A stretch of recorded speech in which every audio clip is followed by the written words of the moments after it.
People say that money changes a person, but isn't it actually revealing their true nature? Looking at Mark in front of me, I couldn't help but think so. With this much, I can quit my job and buy a house.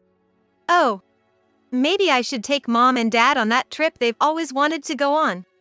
Even though it's the money I inherited from my father, Mark started to count his chickens as if it was his own. And in his plans, even my much disliked in-laws are included.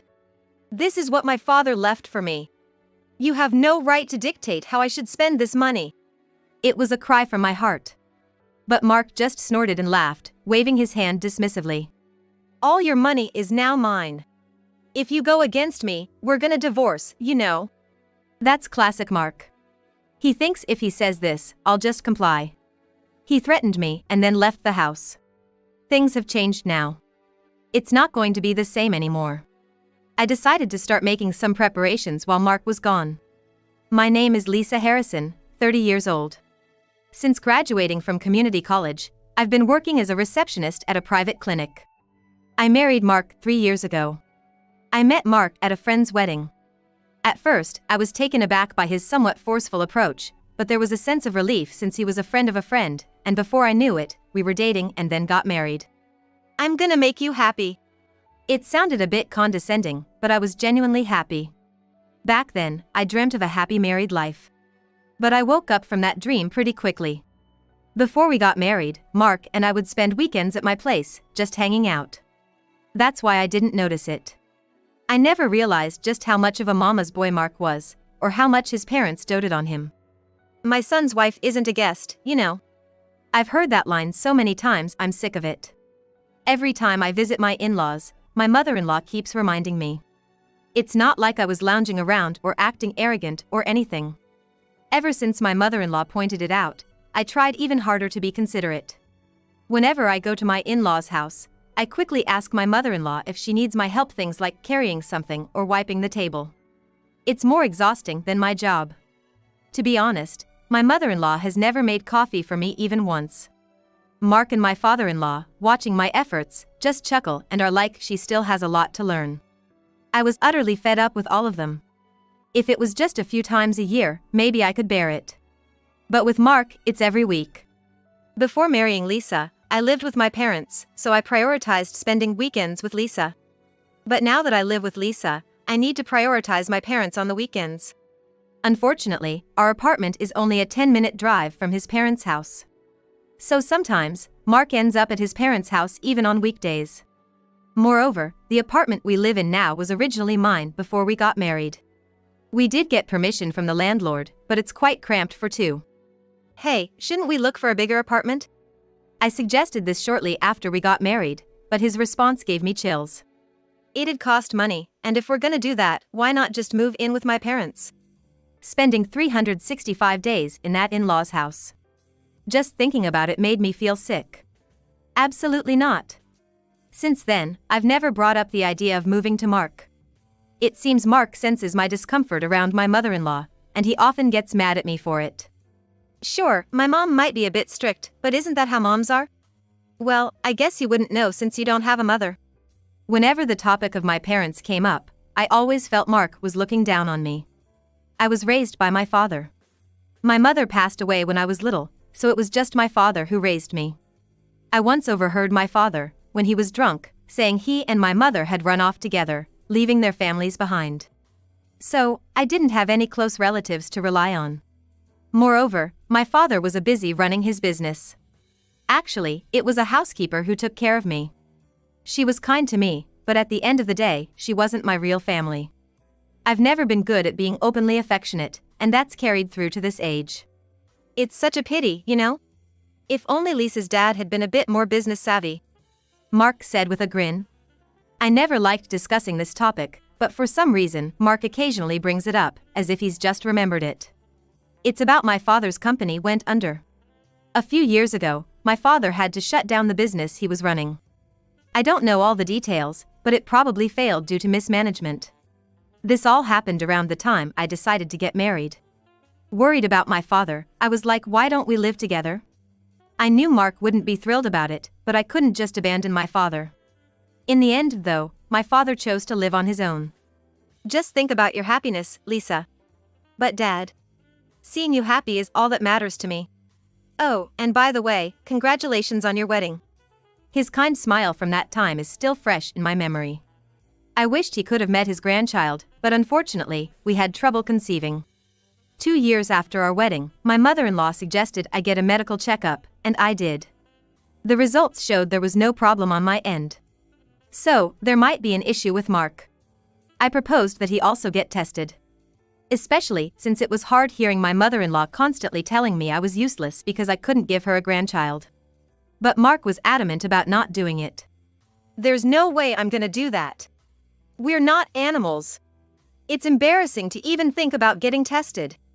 I felt cornered into the testing by his mother. I didn't really have a say in the matter. Mark knew that, and yet. Please, Mark. If there's nothing wrong, we can be at ease. If there's an issue, we can address it. I just want to know. My mother-in-law's pressure is really getting to me. Mark shook his head. Wait, so you want me to get tested just because you feel pressured by my mom? That's not it. I just thought if there was a solution. Is there even a solution to a blessing like that? Probably, you just can't stand my mom's constant nagging. That's none of my business. No matter how much I begged, Mark wouldn't go for the checkup. He knew the pressure and the constant nagging from my mother-in-law was getting to me. He didn't back me up. Whenever I tried to discuss it, he had brushed me off and was like, that's none of my business. My weekdays were filled with work and house chores, and weekends were visits to my in-laws' home. Those days kept going on, and I was completely worn out. I thought about getting divorced, but thinking of my father, I just couldn't go through with it. I couldn't betray my father, who wished for my happiness and was delighted with my marriage. A divorce wasn't an option. Maybe that's why Mark picked up on it. One day, Mark went to my in-laws' home alone and returned the next morning. It was unusual for Mark to visit his parents alone. I felt somewhat relieved, but also a bit suspicious. A few days later, I saw an incoming call from a girl on Mark's cell phone left on the table. Mark quickly hid it. What's the hurry? Who's that? Nobody, just a friend. A friend? It's 1 a.m. Why would a woman call you at this time? I knew of Mark's infidelity issues. This had happened many times before. As I pressed further, Mark replied with a hint of irritation. Can you stop nagging? If you have a problem, let's just get a divorce. Maybe I showing my vulnerability at that moment was a mistake. It probably gave Mark more power. At first, he only threatened me verbally, but eventually, he started mentioning divorce more often. If you don't want a divorce, do as I say. I felt helpless against a triumphant Mark. And then, the unthinkable happened. My father suddenly passed away in an accident. I felt regretful, thinking I hadn't done enough to honor him. Mark watched me with cold eyes as I cried so hard that my head hurt. He was like, if you cry, you'll just look uglier. I and my father didn't have any relatives. Inevitably, I was the one who had to take charge of the funeral. Mark quickly attended the funeral and left before the end. After everything was over, I was in a daze for a while. After the funeral, an unfamiliar man came to visit me. It turned out he was a lawyer appointed by my father. Mr. Harrison entrusted me with the matter of the inheritance. Huh? Hearing that my father left something for me made me happy. But considering he had to close his business a few years ago, I wasn't expecting much. Then I was floored. $13 million? Yes, there will be some deductions, but... No, this can't be right. He handed me a letter in my father's handwriting and a will. It said my father had left me a whopping $13 million. I was taken aback by the enormous amount. According to the lawyer, I had assumed my father's company had gone under due to financial difficulties, but he had actually chosen to sell it. That sale turned into the $13 million that was now being entrusted to me. I understand, but... Just because I'm his daughter, should I really inherit such a vast sum? Seeing me in shock, the lawyer smiled and said, I've known Mr. Harrison for a long time. He always wished for your happiness. It might be confusing given the sudden news, but having money isn't a bad thing. Maybe consider accepting it as Mr. Harrison's wishes? But don't worry about the inheritance procedures and taxes. I'll handle all that. I glanced down at my father's letter again and nodded. If this was something my father left wishing for my happiness, I'd be grateful to accept it. Thank you for your assistance. And so, I unexpectedly came into a lot of money. But I knew I couldn't just blow it all. In fact, I didn't even want to touch it. I'd keep it safe, and if I ever truly found myself in a bind, I'd use it for assistance. It became something of a good luck charm for me. Days passed, and I hadn't told anyone about the inheritance. One day, after coming home from work as usual, I was shocked by the scene before me. What? There was my bank statement that I issued before on the dining table. Mark was staring at it. What are you doing? Why are you going through my documents without asking? I tried to grab it, but Mark swiftly hid them close to his chest, smirking at me. That sneering grin of his. What's the big secret? Hiding all this cash from me? Well, did you do something shady to get all this? Mark's sarcastic gaze infuriated me, prompting a retort. No. This is the inheritance my father, he left me. I reached out to reclaim my document, but Mark tucked them into his shirt, refusing to give them back. Give it back to me. Please. I always thought your dad was a good-for-nothing businessman who ran his company into the ground. Never imagined he'd leave such a gift behind. Mark laughed mockingly and, as he stood up, he shoved me, causing me to fall flat on my rear.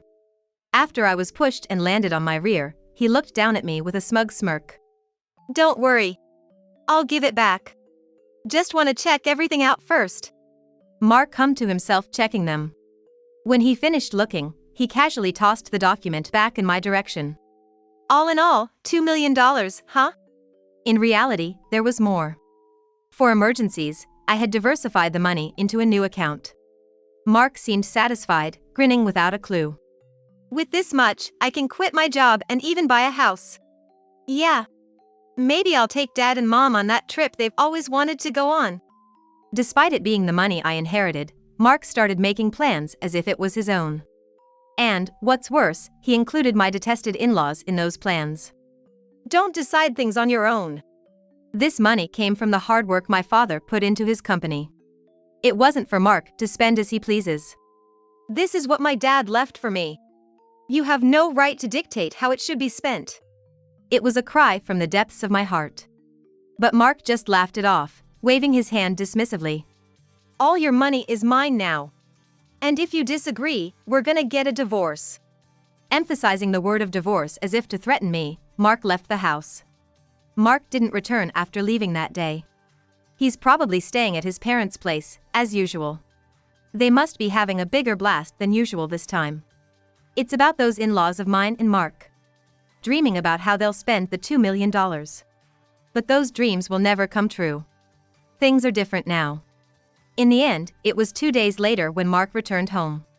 In the evening, as I was vacuuming, I heard the front door swing open, followed by heavy footsteps. The door between the hallway and the living room opened, and in came Mark, all smiles. But his smile faded instantly as he looked around. What the heck is this? Oh, you're back after 2 days. I continued to vacuum without a care. Mark looked around and said, Why is all the furniture and luggage gone? Everything's gone. Turning off the vacuum, I smiled sweetly at him. Well, I decided to cancel the lease at the end of the month. But don't worry. Your stuff's right over there. Please sort it out by the end of the month.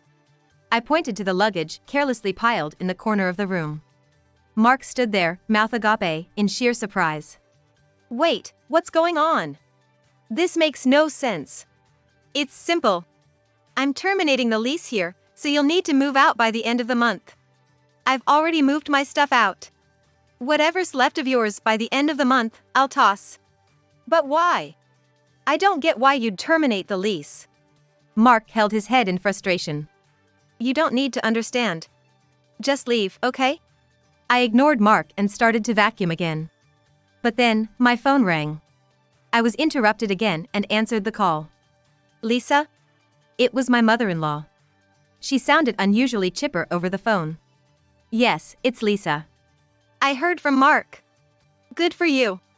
She kept rambling on without waiting for my response. He regretted marrying someone as unattractive and as cold as you, who can't even have kids. But this time, we're thankful. Thankful for what? Well, thanks to you, we can now go on that vacation and even get a new car, right? Oh, I'm so excited. It's good to have someone who has money and a kind son. I hated to break it to her, but I never promised such things. Mark probably spilled everything at my in-laws' house. He might have even said something like he would buy them anything. Sorry to interrupt, but I never made such promises. And I have no intention of spending my money on you. Huh? As my mother-in-law finally went silent, I took a deep breath. You weren't seriously counting on using my money, were you? The money of the same person you've made fun of and belittled all this time? It was the first time I'd ever spoken back to my mother-in-law since getting married. If I thought about who I'd used to be, I was like a completely different person. My mother-in-law just stood there silently, and Mark, standing in front of me, was gaping at me in shock. I waited a few seconds, but no response came from her. Is that all you wanted to say? I'm quite busy, so excuse me, I said quickly and then hung up the phone. Lisa, how could you talk back to Mom like that? That's so rude. Rude? I was just pointing out a mistake. Mark kept mumbling something, but I just continued cleaning. About 10 minutes later, there was a loud knocking on the door. I opened it to find my in-laws standing there. Seems like they'd rushed over after that phone call. Lisa, what's going on? As soon as they entered, my mother-in-law, her face beet red, started yelling. How could you say something so hurtful? I was so shocked I felt like I was gonna faint. Wish she had. My father-in-law was nodding in agreement next to her. Lisa, maybe you're getting ahead of yourself because of all that money, but mind your manners. You're being very disrespectful. It was the exact thing I wanted to say back to them. Who was the disrespectful one there? Just after my father passed away, they came to me and were like, good for you. They're disrespectful ones who acted as if my inheritance was theirs. While I was shaking with anger, my mother-in-law reached out her hand towards me. What do you want? Your money is basically mine. What? When I was puzzled, Mark added some clarification about my mother-in-law's actions. She's asking for your money. I mean, you might become greedy and keep all the money to yourself. Hey. If anything, just transfer it to my account now. That'll make me feel better. Perfect. That's a great idea. If you have too much money, you might get taken advantage of or worse. Wives shouldn't have money. While the three of them were getting all worked up, I rolled up the vacuum cleaner's cord and leaned the machine against the wall. And then, as I was preparing to leave, I firmly said, What's all this talk about being a wife and cheating? That's just some sound advice from my parents, for you to act properly as my wife. Excuse me? I'm becoming single. What? Sweat began to form on Mark's forehead. What are you talking about, Lisa? Mark's eyes darted from left to right. You said if I didn't obey, we'd get divorced, right? I couldn't agree with your views, so I simply went ahead with the divorce process. Just like that? I never approved of this. That's forgery. There was no need for forgery. I pulled several contract documents related to lawyer who assists divorce from my bag and tossed them onto the table. They fluttered to the floor. Look, you've given me the contract with a lawyer. Every time I had an opinion, you'd shout divorce. You've handed me with a lawyer contact. I can't count how many times I went along with his ridiculous demands, all because he used the threat of divorce. You thought that just by mentioning divorce, I'd do whatever you said? Mark gulped down his saliva. Yeah, I did. Because you don't want to divorce me, right? I mean, come on, you know you don't, right? Mark's voice wavered pathetically. You thought that just because I didn't want a divorce, I'd obey again? With a frown, Mark nodded. After all, you love me, right? You want to be with me, right? I couldn't help but sigh at his grave misunderstanding. Of course, I loved him once, enough to marry him. But just because you fall in love enough to get married, it doesn't mean that feeling will last forever. How can he not understand that after all his selfish acts? Such an egotist. Sorry, but I don't love you anymore. In fact, I haven't loved you for quite a while. That's a lie. The only reason I didn't divorce him earlier was because I didn't want to worry my father. I thought I was happily married. I wished that were the case. Looking back, My father might have known all along. Now that my dad's passed away, I don't see any reason to continue this marriage with you. So, that's why you're giving up this apartment? I gave a slight nod. Mark sank to his knees, shoulders drooping. My mother-in-law rushed over to Mark immediately. It's despicable to abandon your loving husband the moment you get some money. My father-in-law, still by Mark's side, glared at me. Absolutely. You've made sweet Mark look like this. As an apology, pay him damages, you gold digger. Damages? I'm not obligated to pay any. What did you say? After all, I've done nothing wrong. Unlike Mark, who's been cheating left and right, I've never strayed. Mark's face turned ghostly pale. Your childhood friend Sarah, Harry from work, and that girl Lily from the bar, right? Counting on my fingers, Mark's face got even paler. My mother-in-law looked away, avoiding eye contact. Sarah is, well, different. I mean, my mother-in-law stammered. Judging from her reaction, she probably knew about Mark's affairs, maybe even aided them. Must have been tough, helping Mark create alibis for his affairs. But don't worry. The cameras and voice recorders I installed in Mark's car and bag have provided all the evidence I need. When I said so, all three of them looked like they'd seen a ghost. Come on, Lisa. I can't live without you. Don't dump me. That's right, Lisa. You have a lot of money. What do you want more? Why do you have to make Mark suffer more? That's the first thing they're worried about? I let out a long sigh. That money and our divorce are two different things. That money is what my father left for me. I didn't do anything to you. But you are cheating on me. I'm determined to get divorced with him. There's no way back. Word's gonna get around, one way or another. Word might spread among our acquaintances. At work, bosses, colleagues, even those he merely recognizes might be talking behind his back. The local bars might not judge him too harshly, but he's likely lost his regular spot. There's no way Mark can continue living life as he once did. Lisa, wait, hear me out. Give me another shot. Mark was teary-eyed and shaking uncontrollably. Another chance? This is my chance. Finally getting away from you and your parents. Does Mark even realize how much pain I've endured during our 3 years of marriage? Actually, I went ahead and made the car and vacation bookings after getting caught up in the excitement that day. I might be able to cancel the vacation, but with the car dealership being a long-time contact, I can't back out now. He probably wants to say he doesn't have immediate money for these bills. That's not my problem. With that familiar retort, I tried to leave the apartment. Hold on, Lisa. I'll leave the divorce matter to the lawyer. This is the last time I'm seeing any of you. Honestly, I won't miss this at all. Just make sure you tidy up before leaving. Your parents are here, so you don't have anything to worry. Bye. I waved briefly, closed the door quickly, and jumped into my car. Just as I pulled out of the driveway, I saw Mark chasing after me from the entrance, but I didn't care and sped up. Soon, he was out of sight. Later, according to my lawyer, my mother-in-law and father-in-law gave him a hard time. And yet, he's my lawyer, and they went on complaining to him. Just one little affair, she should have let it slide if she wanted a divorce.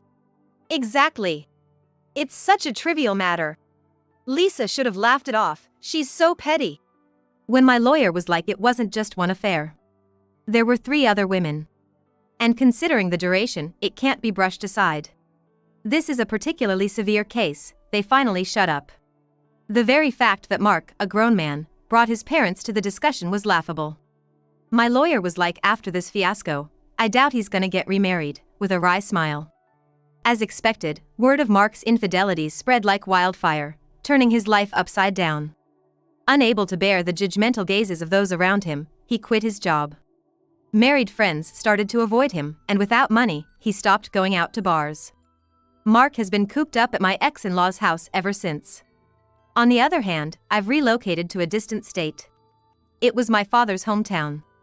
Not because I was searching for my grandparents. I simply wanted to experience life in the place where my father was born and raised. It's a town that's neither too urban nor too rural, just right. Now, I'm working part-time at a local grocery store. I haven't touched any of my father's inheritance yet. There were times I was tempted to spend it, but I'd always think of Mark and his family and hold back. If I start spending that money recklessly, it's over.